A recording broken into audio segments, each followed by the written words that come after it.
Hi, this is Professor Ryan. Welcome back to my channel. Today I'm going to introduce to you two people who do not know each other, but they do have one thing in common, and that's Pastor Eddie Kim. The first person is Dr. Michael Choi, who has been teaching at Torch Trinity Graduate University in Korea for the last 12 years. He teaches systematic theology, and we've been friends since 1980s. When I was in Korea to meet Pastor Eddie, I also met Mike, and because I didn't have much time, I had Mike come and join me and Eddie at his Airbnb. So when Eddie and I were talking, the person who was taking the video was not Min, who was in the room, but it was Dr. Michael Choi. And afterward, I also had a chance to talk with him, and I want to show that video. Now, one thing that kind of shocked me was he told me that he needs to retire by end of next year, 2024. He's born in the same year as me. He's born in January. I'm born in December, so it's like 11 months apart. And because in Korea, you go with Korean age. So by next year, he will be 64 going on 65. And I was shocked. What? You retire already? Because we met when we were in our early 20s. So it was a shocker to me. And, we've been serving the Lord together for a long time. And I see him faithfully serving the Lord all these years. And I like to present the short segment under the rubric of 2 Timothy 4:7-8, as Paul was winding up his life. I think he was in his 60s. Age-wise, Paul was around the same age, a little older than us. And in Roman prison, as it was facing certain death, he said, 2 Timothy 4:7-8, I have fought the good fight, I have finished the race, I have kept the faith. Henceforth there is laid up for me the crown of righteousness, which the Lord, the righteous judge, will award me to me on that day, and not only to me, but also to all who have loved his appearing. In other words, Paul was finishing well, and I couldn't help but to notice that my friend is also finishing well. He's not done yet, but at least this segment of his life where he'd been teaching faithfully for the last 12 years. And before that, he was missionary in Europe. And I realized that finishing well is very difficult. So I want to kind of share that segment. Now, he's very different from me. He's very calm, professor.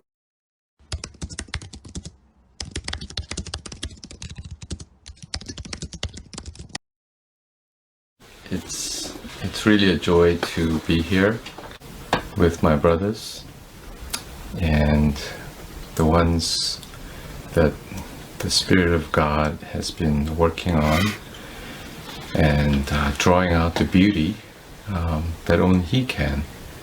So we honor Him and glorify Him and rejoice with Him.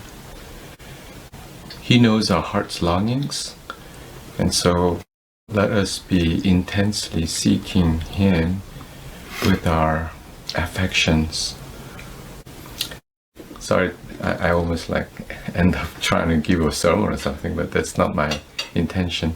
I just was expressing my heart's desire and gratitude for the intensity of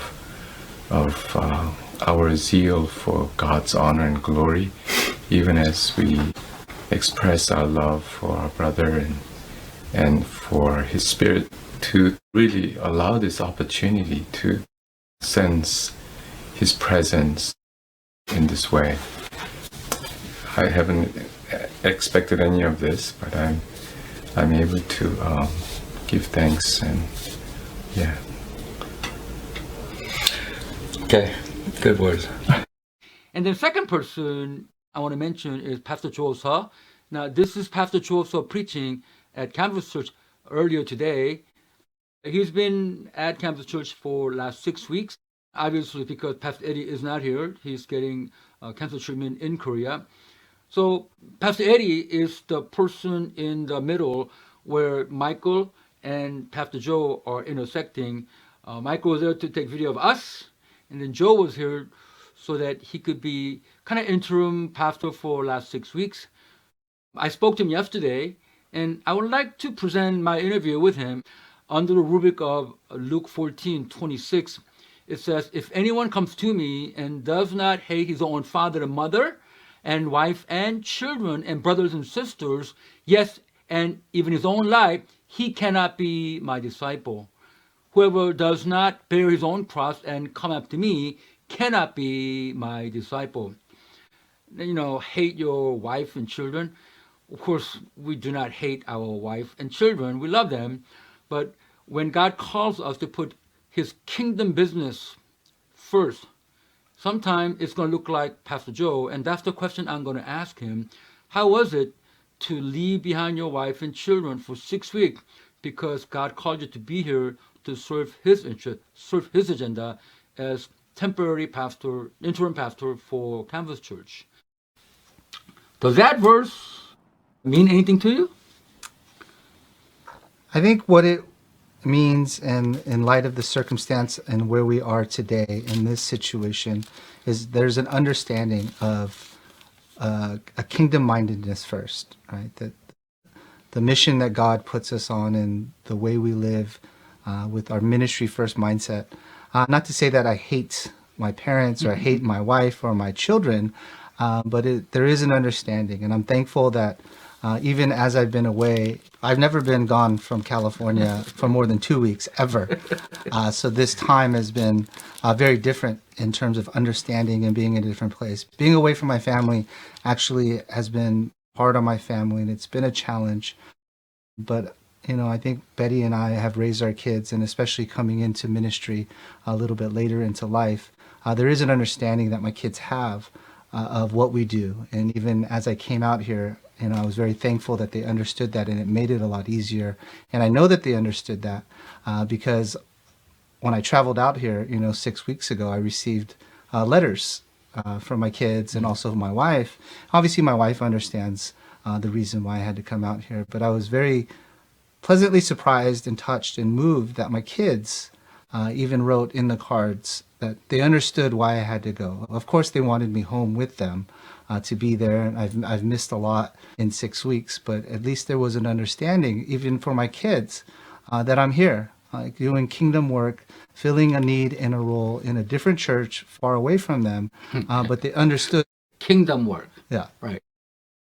Seek ye first the kingdom of God and his righteousness, and Yes. all these things shall be added unto you.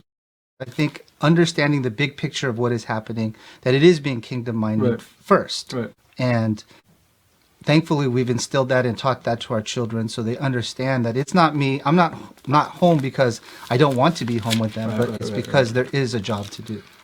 Well, there you have it. On the one hand, you have Dr. Michael Choi, who is wrapping up his tenure as professor at a seminary for the last 12 years. I'm sure God has other plans for him, but being in his mid-60s, just like me, we're thinking more about finishing well. So many people do not finish well, and we definitely are mindful that we need to be almost cautious and careful and diligent to finish well. On the other hand, Pastor Joe, now he's not a young man, but this is his second career. He was attorney before, and this 6 weeks tenure at Canvas Church was probably the first time that he had a chance to really pastor church. And we also admire that he was able to, well, with God's help, leave his home and for 6 weeks be able to really minister to a group of people who definitely missed their shepherd. And Joe was a fantastic shepherd for 6 weeks. Yes, we do not hate our wives or our children, but our love for Jesus is so great that it is as if, in comparison, we hate our wife and our children. We worship God. We worship Jesus. Jesus said in John 16:33, in this world you'll have trouble, but take heart. I have overcome the world. We hold on to him. We look to him. And at the end, we have his word, his promise to go by. And that's a wonderful place to be at. He's faithful.